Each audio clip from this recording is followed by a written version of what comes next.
Bismillahirrahmanirrahim. Assalamualaikum warahmatullahi wabarakatuh.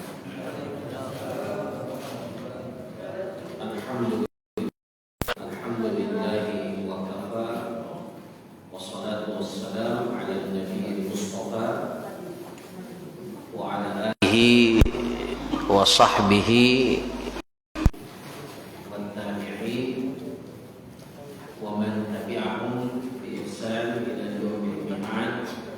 Amma ba'du. Jamaah salat maghrib yang dirahmati oleh Allah Subhanahu wa taala. Alhamdulillah, pada malam hari ini kita dikumpulkan oleh Allah Subhanahu wa taala dalam majelis yang mudah-mudahan menjadi majelis yang mendatangkan rahmat dari Allah Subhanahu wa taala serta ampunan bagi yang hadir di dalam majelis ini. Pembahasan kita pada malam hari ini masih terkait dengan pembahasan fiqhul usrah, fikih keluarga, di mana pembahasan kita pada pertemuan yang lalu masih terkait dengan persoalan as-sadaq atau persoalan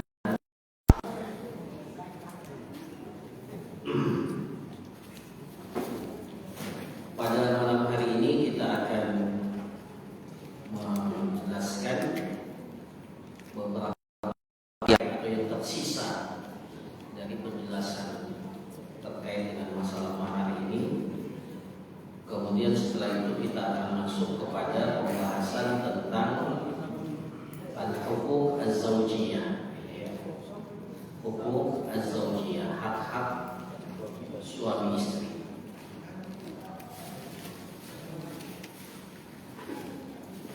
Yang pertama, para jemaah sekalian, dalam kitab ini dikatakan syurutul mahar wa ma yakunu mahran wa ma la yakun. Apa saja yang menjadi persyaratan mahar itu, dan apa yang boleh dijadikan mahar dan apa yang tidak boleh dijadikan mahar. Di sini disebutkan yang pertama, persyaratan mahar itu an yakuna malan mutaqawwaman mubahan mimma yajuzu tamallukuhu wa bai'uhu wal intifa' bihi fala yajuzu bi khamrin wa khinzirin wa malin maksubin ya'lamanihi. Jadi yang pertama syaratnya itu bahwa mahar itu harus an yakuna malan mutaqawwama, dia berupa harta mutaqawwam yang mempunyai nilai, ada nilainya, harta yang mempunyai nilai yang dibenarkan di dalam syariat. Maka di sini dikatakan mubah, yang dibolehkan di dalam syariat, mubah. Mimma yajuzu tamallukuhu wa bai'uhu wal intifa' bihi, yang dapat dimiliki, yang dapat dimiliki. Jadi harta itu atau mahar itu harus berupa harta yang memiliki nilai mubah yang dapat dimiliki, mimma yajuzu tamallukuhu wa bai'uhu, dan dapat diperjualbelikan, dapat dipertukarkan. Jadi kalau kita sudah miliki, maka boleh diperjualbelikan. Wal intifa' bihi, dan dapat diambil manfaatnya barangnya. Jadi ini batasan yang pertama yang harus ada pada harta yang dijadikan sebagai mahar pemberian suami kepada istri.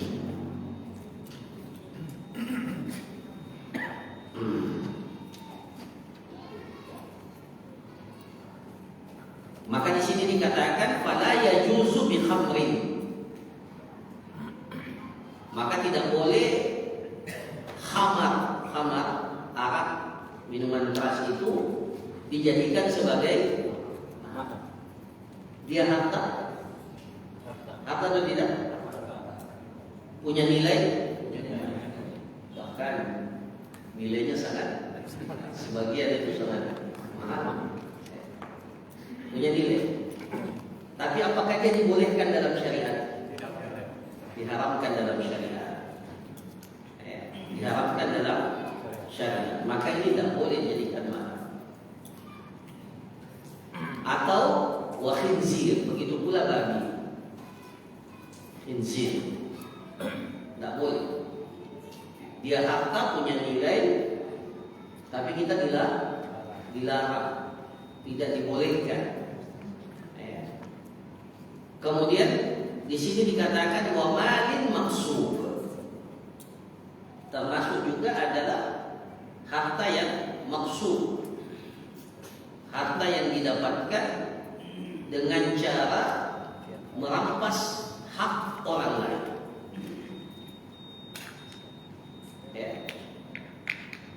Jadi ada hartanya dan kelihatannya mubah secara sepintas, tapi ternyata setelah dicek hartanya ini maksub. Maksub itu artinya apa? Ghasab, hasil rampasan, bukan curi. Kalau curi kan sudah jelas itu tidak boleh. Hasil merampas hak orang lain. Ada hak orang lain di situ dirampas. Umpamanya maharnya itu sebidang tanah, satu petak tanah. Tapi tanah itu milik orang lain yang dia kuasai secara paksa, tidak benar, dia salah. Maka boleh tak dijadikan sebagai mahar? Maka tidak boleh. Yang alamani, kalau keduanya tahu, pasangan suami istri ini tahu, maka tidak boleh harta yang seperti ini dijadikan sebagai mahar.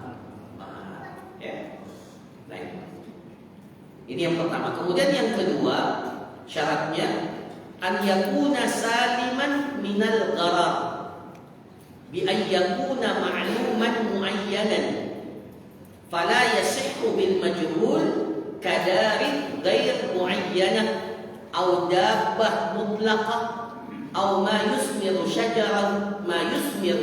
syajaruhu mutlaqan aw hadzal 'am wa nahwi dzalik.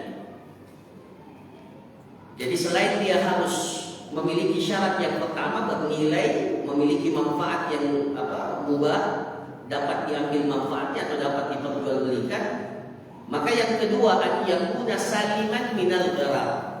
Harta ini harus, harta yang dijadikan mahar ini harus saliman minal gharar. Tidak boleh ada ketidakjelasan di dalam harta ini. An yakuna saliman minal gharar. Al-gharar itu majhul, al-aqibah, sesuatu yang tidak bisa diprediksikan. Itu namanya gharar. Itu namanya gharar. Gharar itu majhulul aqibah. Kita tidak tahu apakah harta ini ada pada masa yang akan datang, pada masa yang ditentukan atau tidak. Biasa orang kan berspekulasi. Dia datang ke apa yang biasanya datang ke petani durian atau ke kebun durian. Dia bilang, saya beli buahnya pohon ini tahun ini. Saya beli. buahnya pohon ini, jadi dia tunjuk pohonnya. Nah, ini saya mau ini. Biasanya pohon itu punya buah yang lebat. Ya. Atau mangga, kan banyak biasa orang datang itu cari mangga. Dia tahu ini mangga setiap tahun buahnya lebat. Jadi dia datang ke pemiliknya, belum berbuah, bahkan belum ada bunganya. Dia sudah datang ke pemilik kebun itu, saya mau buahnya durian ini pohon durian tahun ini. Berapa? 1 juta. Boleh tak jual beli seperti ini? Ini namanya ada gharar.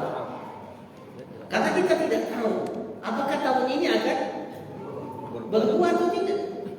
Dan kalaupun berbuah, apakah buahnya bagus atau tidak. Ya. Nah, kalau ternyata tidak berbuah, siapa yang dirugikan?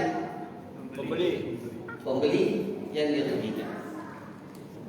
Atau ternyata berbuah dan ternyata buahnya sangat banyak.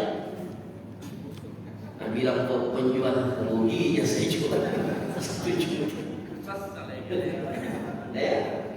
Jadi syariat kita ini luar biasa. Makanya dalam hadis, naha an tubta'at kamar qabla buluwi salatiha. Rasulullah sallallahu alaihi wasallam itu melarang menjual buah yang di atas pohon, maksudnya menjual buah di atas pohon yang belum menunjukkan tanda-tanda kematangan. Ya, kalau ini lebih parah lagi karena buahnya saja belum ada, bunganya saja belum ada. Tapi dia tahu bahwa setiap tahun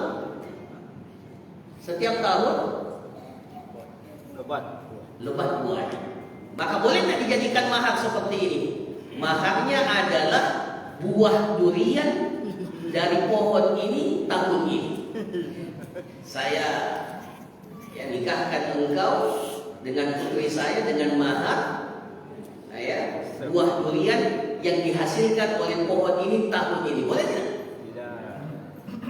Boleh tidak? Tidak. Karena apa? Masih tidak jelas. Kita tidak jelas. Masih tidak jelas. Ataupun yang lain yang mengandung garam, atau hasil panen sawah, jadi kita punya sawah. Apa maharnya? Hasilnya sawah ini tahun ini. Padahal sawahnya belum ditanami. Atau masih mulai tumbuh atau masih di awal berbuah, itu juga belum boleh. Nah, jadi para jamaah sekalian, an yakuna saliman minal gharar, itu syaratnya. Jadi dia harus selamat dari unsur ketidakjelasan. Bi an yakuna ma'luman muayyadan. Jadi harus memang diketahui jelas, muayyan, harus ditentukan mana maharnya. Fala yasihhu bil majhul, maka tidak boleh menjadikan mahar sesuatu yang tidak diketahui. Dia punya rumah banyak atau dia punya mobil banyak. Dia bilang, saya jadikan mobil saya jadi mahar. Yang mana mobilnya? Terserah. Banyak itu mobil. Boleh tak seperti itu? Tidak boleh. Harus ditentukan, ini mobil yang ini, yang warna merah, yang model ini dan seterusnya. Harus dijelaskan. Atau tanah, dia tuan tanah. Nah, saya kasih tanah 1 hektar. Tapi yang mana 1 hektar? Bisa saja yang di Makassar atau bisa saja yang di atas gunung. Atau itu tidak ketahuan, tidak jelas. Maka tidak bohong. Meskipun dikatakan 1 hektar, iya 1 hektar. Tapi di mana 1 hektarnya? Nah, maka harus dijelaskan. Maka ini syarat daripada mahar. Atau di sini dikatakan auda bakut laqah. Saya kasih mahar. Apa maharnya? Tahu burung makau? Saya dengar burung makau itu, pernah saya tanya, itu harganya sama dengan harga mobil, 200 juta. Burung makau, ya, yang mirip burung nuri itu ya, tapi dia udah lebih besar. Itu ternyata harganya luar biasa mahal. Tapi mana burung makaunya? Pekan lalu lepas. Iya, mahal 200 juta, tapi lepas dari kandangnya, dari sangkarnya. Boleh tidak jadikan mahal? Tidak. Karena mengandung ketidakjelasan. Nah, ini semuanya para jemaah sekalian. Jadi mahar itu harus. Jadi tadi persyaratan harus menilai, mubah, dibolehkan dalam syariat. Kemudian yang kedua harus terhindar dari segala unsur-unsur yang tidak jelas. Jadi harus dijelaskan mahar itu, ya. Nah, ini dua persyaratan utama yang terkait dengan mahar. Nah, kemudian mahar ini dalam kitab ini dikatakan yajuzu ta'jilul mahar wa ta'jilu. Boleh mahar itu disegerakan, ya. Jadi pada saat akad nikah langsung diberikan. Wa ta'jilu, boleh juga diakhirkan, ya. Jadi boleh. Kita sudah jelaskan pada pertemuan yang lalu bahwa penyebutan mahar itu disunahkan dalam akad nikah. Tapi penyerahannya kapan? Boleh tunai, boleh dihutang, boleh di sekarang cash, ya. Boleh juga ditunda. Nah, cuma dikatakan di sini, ya, baik itu seluruhnya di apa? Seluruhnya ditunda atau sebagiannya. Jadi umpamanya maharnya 100 juta, diserahkan sekarang berapa? 50-nya disusun, dicicil. Dicicil boleh nggak? Boleh, yang penting jelas, ya. Dicicil 50 juta cash, 50 jutanya dicicil selama 2 tahun. Meskipun sebagian para ulama mengatakan tidak boleh jangka waktunya terlalu lama, ya, harus segera. Jadi ini boleh, ya, hasba urfin nas wa adatihim, sebagaimana kebiasaan yang berlaku di tengah-tengah masyarakat. Jadi syariat kita ini sebenarnya juga mengakui ada yang dinamakan kebiasaan dan adat yang berlaku di tengah-tengah masyarakat. Nah, selama dia tidak melanggar syariat, maka kebiasaan itu boleh dijadikan sebagai patokan. Seperti mahar. Mahar itu tidak ada penentuannya, ya, tidak ada penentuannya berapa besarnya. Jadi boleh. Nah, tapi yang dijadikan patokan itu adalah kebiasaan yang berlaku di masyarakat tersebut. Ya, bisyartin alla yakuna al-ajalu majhulan jahalatan fahisha. Tapi waktunya itu jangan tidak jelas. Ya, dibayar cicil, pawai ditunda. Tapi kapan? Sampai musim kemarau tiba. Jelas naik musim kemarau? Jelas, ya? Musim kemarau tidak. Berapa lama? Jangan sampai tidak kemarau-kemarau. Iya. Atau sampai panen padi, umpamanya panen besar, panen raya. Nah, itu tidak jelas. Jadi kalaupun harus ditetapkan waktunya juga harus jelas, 1 tahun, ya, 6 bulan dan seterusnya. Nah, ini para jamaah sekalian yang dirahmati oleh Allah, dan tidak boleh waktunya terlalu lama. Berapa lama? 15 tahun. Kayak cicil rumah itu. Cicil rumah. Karena kalau terlalu lama itu memungkinkan akan apa? Bahwa nanti ya sudah, ya tidak usah kamu bayar itu mahal. Saking lamanya masa cicilan. Nah, jadi seperti itu. Nah, para jemaah sekalian yang dirahmati oleh Allah, kemudian yang selanjutnya, apa hukumnya Al-mughala di sini dikatakan hukumul mughala fi sadaq. Hukum menjadikan mahar itu terlalu mahal. Di sini dikatakan yustahabbu adamul mughalati fil mahar. Disunnahkan agar mahar itu jangan terlalu mahal. Ya. Hadis Aisyah dari Nabi sallallahu alaihi wasallam. Hadis Aisyah radhiyallahu anha dari Nabi sallallahu alaihi wasallam mengatakan min yumnil mar'ati tashilu amriha wa qillatu sadaqiha. Min yumnil mar'ati tashilu amriha wa qillatu sadaqiha. Ya. Apa artinya itu? Min yumnil mar'ah, di antara hal yang akan mendatangkan keberkahan pada seorang wanita. Ya, di antara hal yang dapat mendatangkan keberkahan seorang wanita. Yang kita cari dalam hidup ini apa? Banyaknya atau berkahnya? Biar banyak, tapi kalau tidak berkah apa gunanya?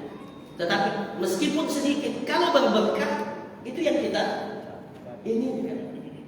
Nah, maka di antara tanda-tanda keberkahan wanita kata Rasulullah sallallahu alaihi wasallam, min yumnil mar'ati tashilu amriha, adalah ketika urusan pernikahannya itu dimudahkan.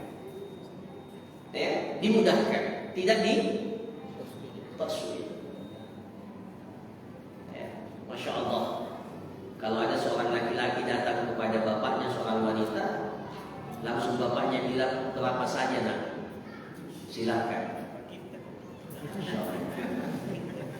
Ya, berapa saja. Yang penting jangan bikin malu-malu.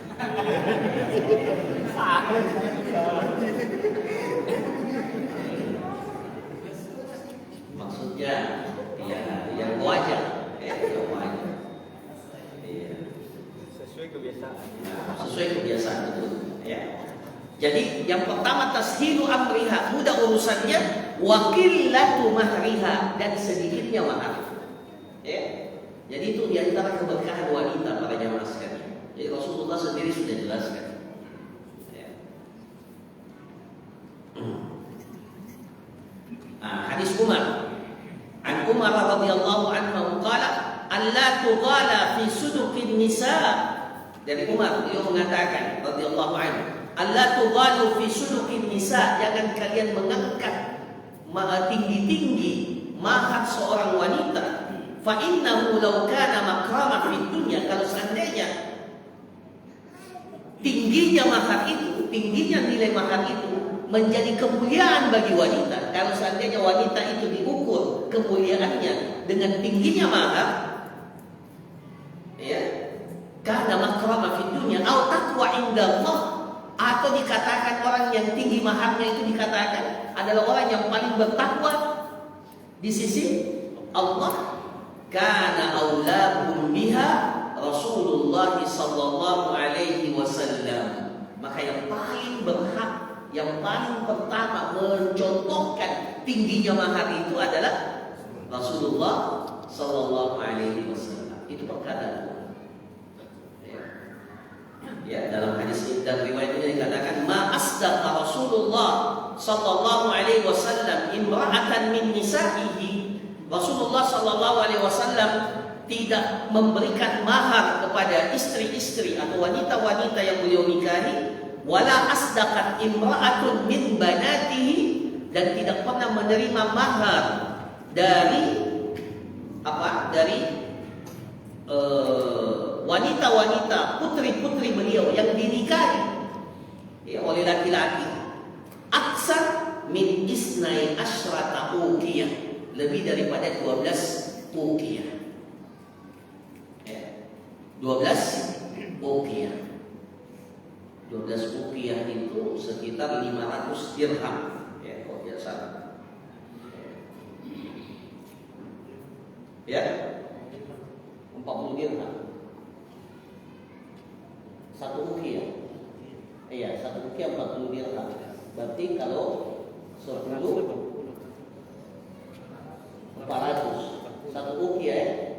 Satu ukiah 40 dirham. Kemudian di sini ya tadi 86.114. berapa? 86.114 ada 12 rupiah sama dengan 41 juta 41 juta. 41 juta. Ya, tapi ini ya tenang dulu. Itu pada saat itu termasuk kan? Ya. Ya, termasuk kan? Ya.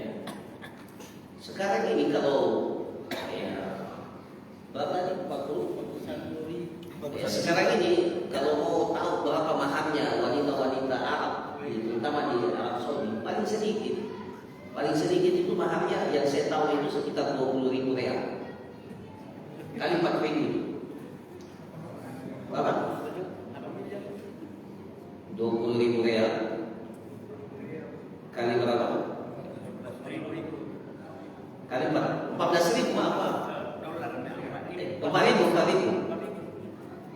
Jadi berapa itu? 80 juta.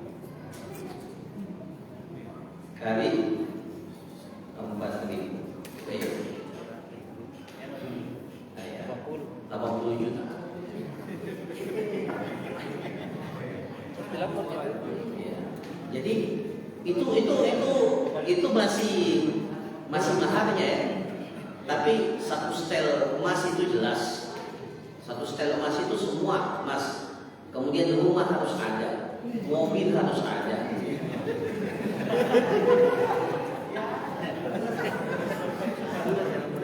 Itu syarat. Ya, kebiasaan yang berlaku di sana. Namanya kebiasaan.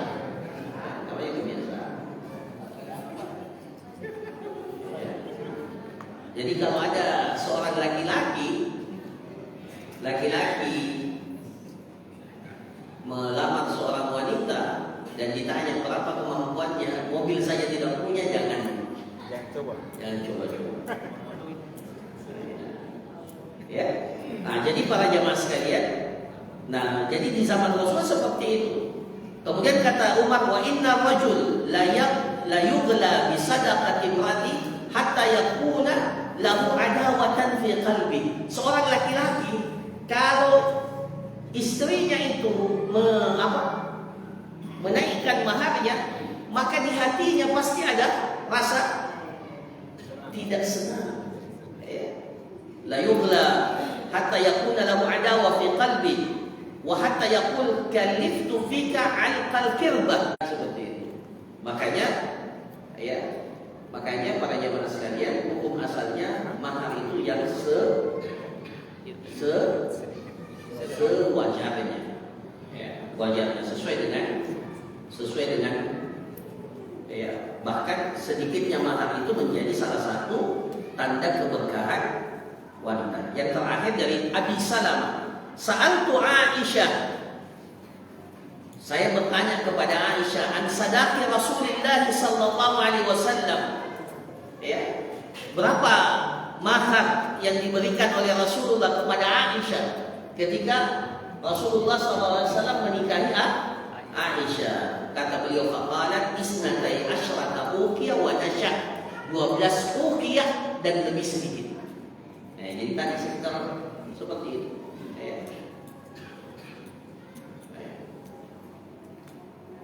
Nah, jadi para jamaah sekalian, hadis-hadis ini menjelaskan kepada kita betapa syariat kita ini menganjurkan agar mahar itu jangan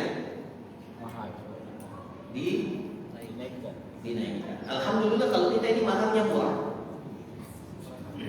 Ya, kan maharnya apa? Seperangkat alat sholat dan satu setel emas biasanya, atau cincin emas seberat. Cuma tidak memenuhi unsur yang pertama. Jadi bukan hanya mahar yang murah, tashilu amriha, mudah urusan pernikahannya. Jadi meskipun maharnya murah, sederhana, tapi tidak sulit gara-gara macam-macam. Ada apa namanya? Panai, ada lagi apa istilahnya itu? Sunran. Itu sudah namanya sompar itu apa? Itu juga. Nah, jadi kalau sunnah itu mahar ya. Nah, jadi kalau itu berarti dia masuk mahar ini. Berarti mahal juga jadi ya. Nah, ada lagi erang-erang. Ada lagi baju seragamnya.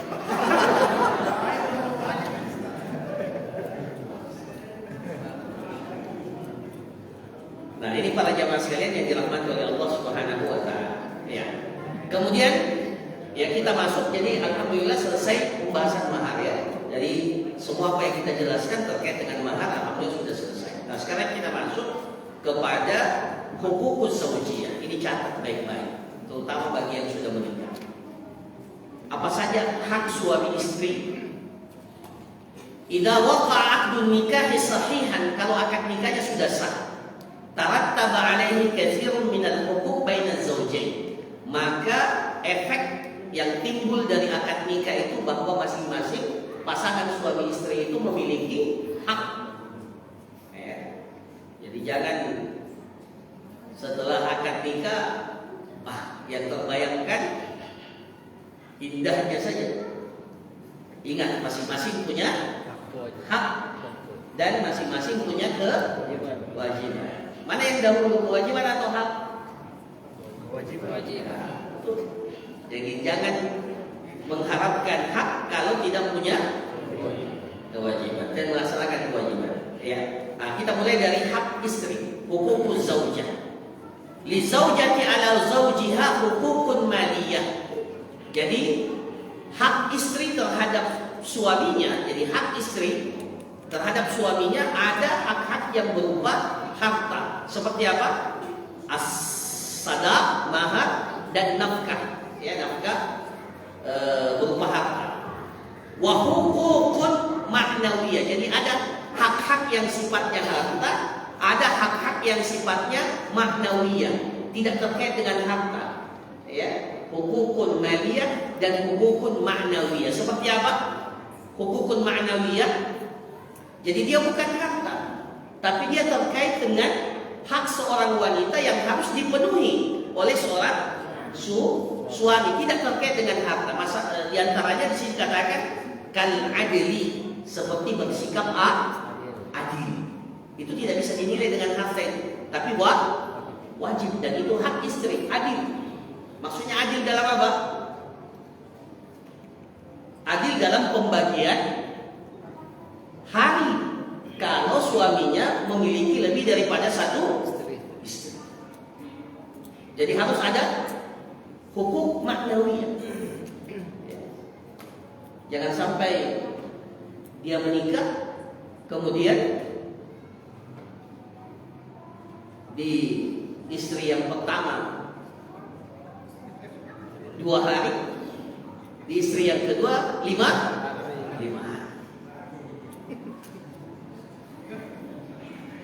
Adil gak nih? Jadi harus adil, dan adil itu begini caranya ya. Kalau orang itu sudah menikah dan dia poligami umpamanya, poligami, maka untuk menentukan pembagian harinya itu dilot. Kan kalau kita menikah dengan janda, masa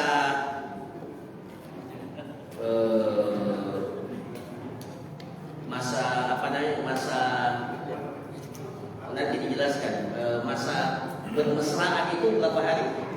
3 hari ya. Kalau dengan perawan itu 7 hari. Masa itu tidak ada masalah. Ya, kalau kita nikah dengan perawan maka 7 hari. 7 hari masanya kita ini dibolehkan untuk merasakan apa istilahnya orang, masa pertama menjalani pernikahan. Jadi libur 7 hari kalau perawan. Artinya dia tinggal di istrinya itu yang dia nikahi perawan itu 7 hari. Kalau janda berapa hari? 3 hari. Nah, setelah itu harus dilot. Jadi setelah 3 hari, setelah 7 hari dilot. Siapa yang keluar pertama? Nah, mulai sejak itu wajib berlaku adil. 1 hari 1 hari. 1 hari 1 hari. Begitu ya? Tidak boleh. Oh ini masih bulan pertama, tak bisa langsung. Nah itu adil. Itu hak yang sifatnya apa? Maknawiyah, abstrak, tidak terlihat, tapi wajib. Hak seorang istri mendapatkan keadilan dalam pembagian mahar. Wa ihsanul isyrah, hubungan yang mesra. Wa tibil muamalah, muamalah yang baik. Ya, nah, jadi yang pertama apa? Hukum maliyah, hak yang berupa harta. Tadi kita sudah jelaskan. Yang pertama adalah al-mahar. Mahar. Ini sudah kita jelaskan, tidak usah kita ulangi. Kemudian yang kedua adalah yang sifatnya harta, ada 3. An-nafakah, nafkah. Kemudian al-kiswah, pakaian. Yang ketiga as-sukna, tempat tinggal. Jadi harus ada 3 ini. Jangan katakan sama istri, di mana tinggal? Terserah. Yang penting kita hidup berdua. Di mana? Tidak tahu. Tidak boleh. Hak istri, anaknya orang ini. Alhamdulillah selama dia tinggal sama orang tuanya, 3 hak ini terpenuhi. Masa setelah menikah dengan laki-laki, 3 hak ini tidak jelas? Jadi harus jelas. Jadi nafkah. Allah Subhanahu wa taala berfirman di dalam Al-Qur'an, wal walidatu yurdi'na auladahunna haulaini kamilaini liman arada ay yutimma radha'ah wa 'alal mauludi lahu rizquhunna wa kiswatuhunna bil ma'ruf. Dan bagi wanita yang melahirkan anak, itu bagi suaminya wajib untuk memberikan kepada mereka rizquhunna, rezekinya, nafkahnya maksudnya, wa kiswatuhunna, dan memberikan kepada wanita itu kiswa, pakaian yang menutupi dirinya, bil ma'ruf, dengan cara yang baik. Jadi ini kewajiban kita. Ar-rijalu qawwamuna 'ala an-nisa bima faddala Allahu ba'dahum 'ala ba'din wa bima anfaqu min amwalihim. Jadi kita ini laki-laki dikatakan qawwam sebagai pengayom wanita itu karena apa? Kita yang mengeluarkan sebagian harta kita untuk diberikan sebagai nafkah kepada istri. Hadis Hakim bin Muawiyah Al-Bushairi an abihi radhiyallahu anhu qala qultu ya Rasulullah ma haqquz zaujah. Jadi sahabat ini datang kepada Rasulullah dan bertanya, ya Rasulullah, apa haknya istri itu? Ma haqquz zaujah, apa haknya istri? An tut'imaha idza ta'imta wa an taksuha idza tasaita. Kalau engkau makan, maka makanan yang seperti itu juga yang harus kau berikan kepada istri. Kata Rasulullah, idza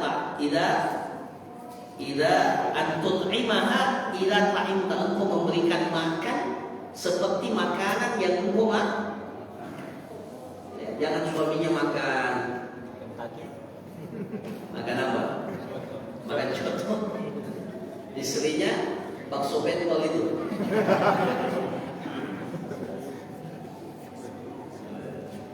Nah itu sebenarnya ya makan juga, tapi Anda ini makan yang enak, masa lupa sama pasangan? Kita ini bapak-bapak biasanya lupa ya biasa istri di rumah ya. Apalagi kalau di kantor ada makanan enak, tapi istri itu di rumah luar biasa. Dia tidak makan, sentuh makanan itu demi menunggu suami. Dia tidak sentuh karena dia tahu bahwa suaminya juga perlu merasakan ini. Maka bapak-bapak sekalian ingat itu. Ingat, maka kalau makan yang enak, ingat ya. Jangan hanya dikirim fotonya saja. Bumi, lihat mantap ini makanan hari ini. Iya, cuma fotonya saja. Dan dikirim. Nah itu tidak etis, tidak etis. Kalau ada yang undang apa ya, kita akan ada undangan. Tapi kalau ada yang beli, Anda makan ini, maka harusnya juga hal yang sama diberikan kepada istri. Wa antaksuha idza tasaita, dan engkau memberikan pakaian kepadanya kalau engkau juga memakai pakaian ya yang wajar. Nah, kemudian dalam hadis Jabir ya, dalam khutbah Rasulullah sallallahu alaihi wasallam, walahunna alaikum rizquhunna wa kiswatuhunna bil ma'ruf, dan para wanita itu memiliki hak atas kalian berupa nafkah dan berupa pakaian bil. Ini kategori yang masuk dalam kategori hukum maniyah, hak-hak yang berupa hak. Jadi yang pertama apa? Mahar. Yang kedua apa? Sandal, pangan dan papan. Nah, itu sudah jelas ya. Jadi harus bertanggung jawab. Kalau kita ingin lebih nyaman ya, ini kan tergantung kebiasaan ya, tergantung kebiasaan di satu tempat. Ada memang sebagian kebiasaan itu ya, kalau anak perempuan itu tidak boleh dibawa jauh-jauh ya, tidak boleh dibawa jauh-jauh ya. Suaminya menyetujui itu sebelum akad nikah, maka berlaku kesepakatan itu. Jadi kalau ada istri, ketika kita akad nikah, ada namanya syurut fit nikah, persyaratan dalam akad nikah.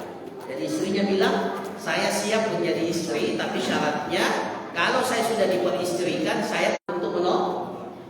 Ingat syaratnya dulu. Jadi itu boleh persyaratan yang seperti itu. Makanya kalau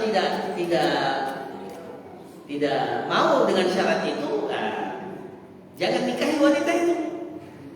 Ya, ini banyak syaratnya.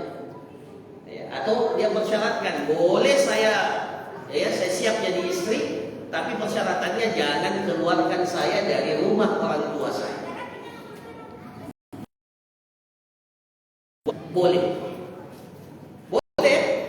Nah, tapi terserah nanti suaminya, dia mau sepakat atau tidak. Kalau dia sepakat, maka dia harus siap dengan syarat ini. Jadi tidak boleh dibawa keluar. Ya, seperti itu. Hah? Boleh? Wah.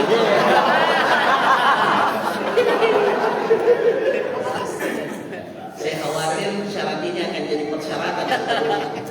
Boleh. Kata para ulama, boleh dijadikan persyaratan. Makanya laki-laki berpikir, kalau dia memang punya rencana, jangan terima wanita yang seperti itu. Ya. Jadi jangan Anda mengiyakan sesuatu yang Anda tidak sanggup. Kalau dia persyaratkan seperti itu, dia bilang, saya tidak mau persyaratan itu. Kan saya tidak tahu. Jangan sampai ada takdir.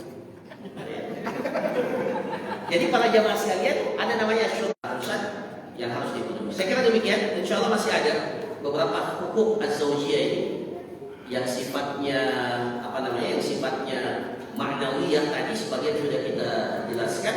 Kemudian juga ada hak-hak suami, ya, hak-hak suami, dan ada hak-hak yang musyarakah yang sama-sama dua-duanya itu bertanggung jawab ya pada masing-masing pasangan.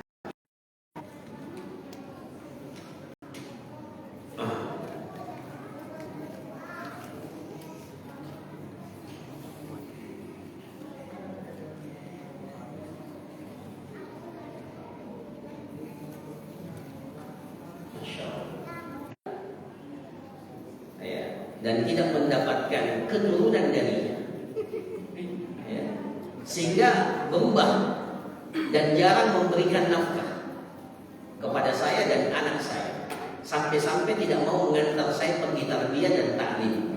Bagaimana sebaiknya saya, Ustaz?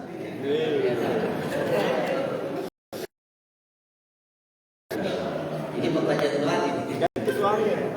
Siap mengantar. Apa yang menjadi hak?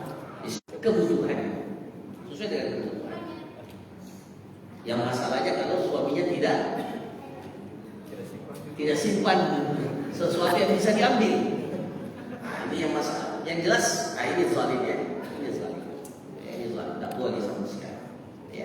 Dan bukan gara-gara seorang wanita itu gara-gara tidak memberikan keturunan kepada pasangannya, kemudian menjadi sebab untuk tidak dinafkahi. Kalau memang Anda tidak senang, segera tuntaskan status wanita itu. Ya, kan lebih bagus wanita itu diperjelas saja. Kalau memang Anda kecewa dan karena tidak mendapatkan keturunan dari wanita itu, silahkan diceraikan, dilepas saja. Ya. Jadi ada orang, padahal dalam Al-Quran ya, coba dengarkan baik-baik. Allah Subhanahu Wa Taala mengatakan, ya, at-talaqu marratan, talak itu dua kali yang bisa rujuk, ya. At-talaqu marratan, fa imsakun bima'ruf au tasrihun bi ihsan. Kalau engkau ingin setelah talak, umpamanya setelah talak, ini talak yang bisa rujuk, fa imsakun bima'ruf, maka kalau engkau ingin tetap bertahan dengan wanita itu, maka tahanlah wanita itu dengan cara yang ma'ruf, dengan cara yang baik. Tapi kalau kamu tidak ingin, tasrihun bi ihsan, lepaskan dia juga dengan cara yang terbaik. Bukan ma'ruf tapi ihsan. Ihsan itu lebih tinggi daripada ma'ruf. Kalau ihsan itu seperti kalau kita menyembelih, kata dalam hadis ya, fa idza dzabhtum fa ahsinu adzibha. Kalau kalian menyembelih, ihsanlah ketika menyembelih. Ihsan menyembelih itu ditajamkan apa? Pisaunya, sehingga betul-betul hewan itu selesai cepat. Itu namanya ihsan, profesional. Jadi dikatakan dalam Al-Quran, kalau mau ditahan, tahan dia dengan cara yang baik. Tapi kalau mau dilepas, tasrihun ihsan, lepaskan dia dengan cara yang baik. Jangan ditelantarkan seperti ini berdosa. Dia dikasih nafkah. Nah, jadi ini jelas ya. Nah, jadi kalau istrinya mungkin ya tidak tahan, ya ada cara. Caranya minta cerai. Ya, minta cerai. Kalau tidak, ya minta khul'u, nanti kita jelaskan. Ya. Ada yang bertanya? Ini masih ada dulu. Dari apa? Siapa yang mau tanya? Ayo tunggu dulu ya. Apa Ustaz? Iya, pertanyaan lain dari materi. Yang sesuai materi ini. Baik, bismillah. Ada kasus Ustaz di keluarga kami berkaitan dengan mahar. Keluarga kami dari pihak perempuan. Jadi maharnya itu misalnya 1 gram Ustaz. 1 gram apa? Emas. Setelah emas 24 karat, 22 karat. Nah, itu dia masalahnya Ustaz. Setelah beberapa tahun kemudian ketahuan ternyata mahar itu imitasi apa? Palsu. Nah, terus Ustaz, di dalam keluarga kami itu terjadi silang pendapat, terjadi 2 kubu. Ya. Sebagian besar ingin memprotes, ingin meminta yang betul. Sebagian yang tidak mau mempermasalahkan. Minta pandangan Ustaz, bagaimana dengan masalah ini? Iya. Jadi seperti yang kita katakan, mahar itu wajib. Itu boleh tidak ada. Jadi kalau dia imitasi dan sudah jadi kalau emas ini emas penting ya. Emas, jelaskan emas berapa gram dari emas berapa karat. Jangan dibilang emas 2 gram, tapi tidak dijelaskan. Yang ada emas 24 karat, ada 22, ada 18 ya kalau salah ya. Ya emas yang makan harganya itu pasti beda. Ada hadiahnya sini. Iya. Jadi kalau terbukti ternyata memang imitasi, pertama ya sama lah kalau kita jual beli ternyata kita dikasih barang palsu. Marah nggak? Batal nggak jual belinya itu? Maksudnya bukan batal, artinya berhak nggak kita tuntut yang kasih yang asli? Iya, maka menjadi hak perempuan ini untuk meminta dan tidak usah malu-malu, Ya, jadi itu haknya wanita, kecuali sang istri mengatakan sudah saya sudah rela dengan yang imitasi ini. Biarlah, ya, saya menggugurkan menggugurkan hak saya, itu tidak ada masalah. Tapi kalau istrinya tidak rela, dia wajib menuntut. Boleh menuntut dan wajib suaminya untuk menyerahkan mahar yang Asli. Ya. Tapi akad nikahnya tetap sah. Akad nikahnya sah. Akad nikahnya sah. Kan mahar itu bisa akad nikah itu tanpa penyebutan mahar pun tidak ada masalah. Tapi mahar itu wajib. Ingat ini ya, mahar itu mau tidak mau harus ada. Iya. Masya Allah. Ada juga yang begitu ya, baru saya dengar kasus. Ternyata imitasi.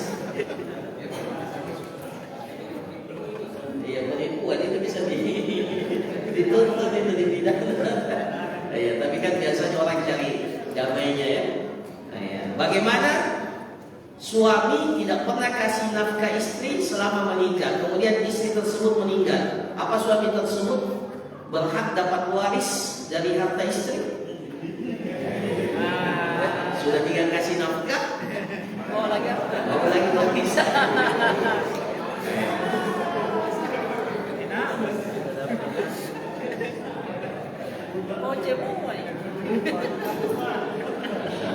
Ada yang begini ya.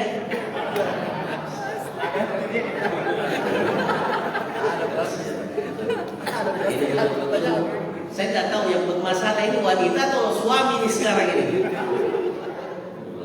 Kalau begini ini laki-laki yang bermasalah. Tidak kasih nafkah tapi ketika harusnya dia malu dengan dia berdosa jelas selama dia menikah dan dia tidak kasih nafkah istrinya, kecuali memang suaminya tidak mampu dan sudah ketahuan oleh istrinya memang dan istrinya ridho dengan ketidakmampuan ini, tidak ada masalah. Tapi kalau istrinya tidak ridho, wajib hukumnya untuk memberikan nafkah, wajib hukumnya. Nah, nafkahnya itu nanti dihitung, nanti dihitung berapa per bulan. Ternyata kalau sudah senilai dengan harta warisan yang dia dapatkan, maka suaminya tidak boleh dapat harta warisan. Tidak pantas seorang suami dapat. Jadi dia berhak dapat warisan karena statusnya suami ya. Kalau suami menikah dengan seorang wanita, kemudian istrinya meninggal, istrinya punya anak atau istrinya tidak punya anak, laki-laki dapat berapa? Setengah hartanya wanita itu. Tapi kalau istrinya punya anak, laki-laki dapat suaminya dapat 1/4 kalau istrinya meninggal. Nah, kalau ternyata setelah dihitung hartanya istrinya, itu kan hutang. Nafkah itu wajib dan menjadi hutang. Jadi dianggap sebagai hutang kepada istrinya. Jadi nilai warisannya itu nanti dilihat. Kalau nilai warisannya senilai dengan hutangnya kepada istrinya, maka ya sudah. Sudah. Tidak boleh dia dapat warisan lagi. Kalau seperti ini memang buat laki-laki ini pantas dihukum. Kalau perlu dia Oke, saya kira cukup. Nah, ini yang terakhir. Ini tidak terkait tapi penting ya. Di sini dikatakan bagaimana hukumnya Ustaz, saya membawa anak-anak kecil yang mana anak saya jika orang sudah sholat sering ribut dan lari-lari di depan shaf. Apakah saya berdosa jika ada jemaah yang merasa terganggu dan terzalimi? Saya katakan yang pertama, anak-anak itu harus dibiasakan ke masjid. Harus dibiasakan ke masjid. Kenapa? Karena memang masjid ini harus diwarisi oleh setiap generasi daripada kita. Jangan sampai kita masuk dalam kategori seperti yang disebutkan oleh Allah, fa khalafa min ba'dihim khalfun adaa'us shalah wattaba'us syahawat. Jangan sampai kita ini meninggalkan generasi yang menyia-nyiakan sholat. Jadi tak boleh. Nah, salah satu di antara cara kita untuk bagaimana generasi kita ini memperkenalkan sholat ini dengan mengajaknya ke masjid. Tapi, ini catatan. Kewajiban kita orang tua menjelaskan kepada anak bahwa masjid itu tidak sama dengan tempat yang lain. Itu kewajiban kita. Jadi jangan dibiarkan. Nah, ini saya mohon maaf ya, pekan lalu sebenarnya saya mau tegur. Ada yang sedang main game sementara sholat. Ini tidak pantas. pantas anaknya dibiarkan. Harusnya anak itu diajak jangan dibiarkan main game. Jadi nanti kalau dia bilang oh biar bisa kita main game di atau dia main apa gitu ya. Nah, jadi para jamaah sekalian, kewajiban kita untuk mengarahkan ya. Zaman Rasulullah anak-anak itu datang, bahkan Rasulullah bawa cucunya ke masjid. Bahkan cucunya main-main, namanya anak main-main itu wajar, ya, wajar. Tapi jangan sampai mengganggu apa ya? Iya, jamaah dengan apalagi kalau sudah sholat dan seterusnya, ya maka tidak apa-apa. Namanya anak-anak pasti main, namanya anak-anak, ya. Tapi kita juga harus mengarahkan. Jangan sampai anak kita ini mengganggu dan menjadikan sholat itu tidak konsentrasi, ya. Dan kita tidak konsentrasi. Hak-hak sholat itu juga harus dipenuhi, ya. Nah, makanya tidak apa-apa diajak, tapi diajarkan. Nah, kalau ternyata dia main-main,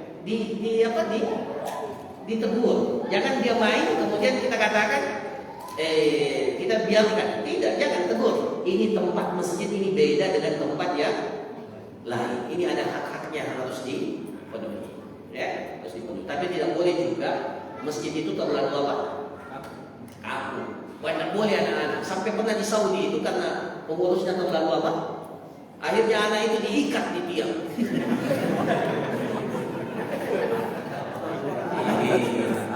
Akhirnya kalau seperti itu anak-anak takut ke masjid. Akhirnya kecintaan untuk ke masjid itu hilang. Jadi jangan seperti itu. Jangan dianggap masjid menjadi tempat yang paling dia benci dalam hidupnya. Jangan seperti itu. Harusnya masjid menjadi tempat yang sangat dia senangi. Nah, tapi kita juga harus ajarkan bagaimana adab seorang muslim itu ketika di masjid. Wallahu ta'ala. Tapi sudah masuk waktu. Ya penting ya. Jadi anak bisa kasus yang tentang mahar ini dan teras. Ini dua kasus. Yang pertama, seorang istri maharnya rumah.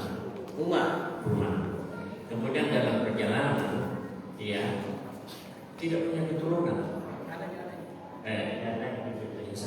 Yang satu ini tidak punya keturunan, tetapi istrinya meninggal duluan yang diberikan mahar di rumah itu yang dipakai. Kemudian suaminya ini menikah lagi dan tinggal Di rumah itu. Dan tidak ada lagi keturunan. Ya, dan kemudian bagaimana nanti kalau misalnya takdir Allah suaminya meninggal dulu, apakah istrinya dapat? Apakah istri keduanya dapat atau tidak? Kalau mana keluarganya seperti ya. Itu yang pertama. Yang kedua, kasus kita ini mahar apa rumah itu mahar? Rumah maharnya si perempuan lengkap dengan surat-surat. Tapi dalam perjalanan mereka cerai. Si laki-laki ambil kembali itu rumah dengan surat-surat. Nah, ini dua kasus. Ya, pertanyaan titipan ini aja. Ya, langsung ya saya jawab singkat saja. Yang pertama, jadi kalau dia sudah berikan mahar kepada istrinya berupa rumah, maka otomatis rumah itu menjadi hak mutlak milik istri itu. Jadi tidak ada hak suami di situ, sama sekali. Ya. Nah, kemudian ternyata qadarullah istrinya meninggal duluan. Tadi dikatakan tidak punya anak.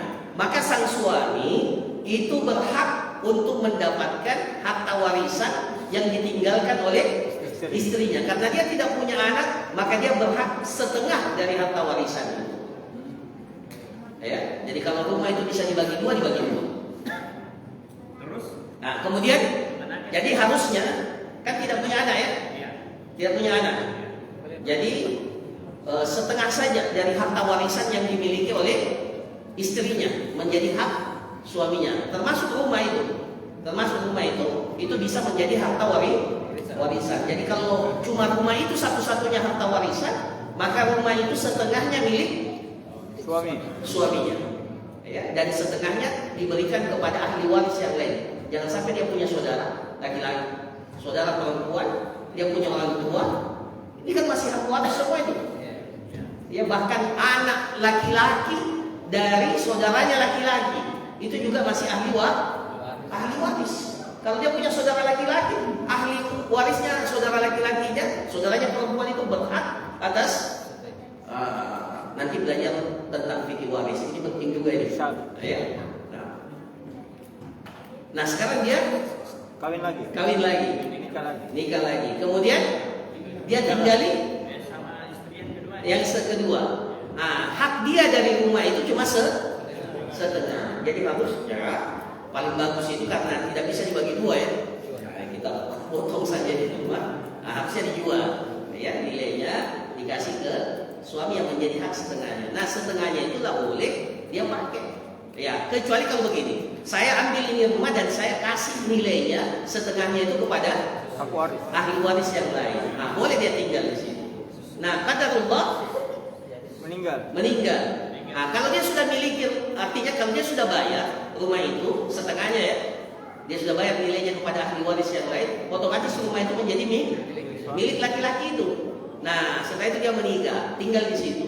Dia meninggal dunia, maka istrinya yang berhak, istri yang kedua. Tapi begitu proses, dia dapat 1/4 kalau tidak punya anak. Ya, istrinya yang kedua itu dapat 1/4, sisanya kepada ahli waris yang lain. Kemudian yang kedua, apa tadi?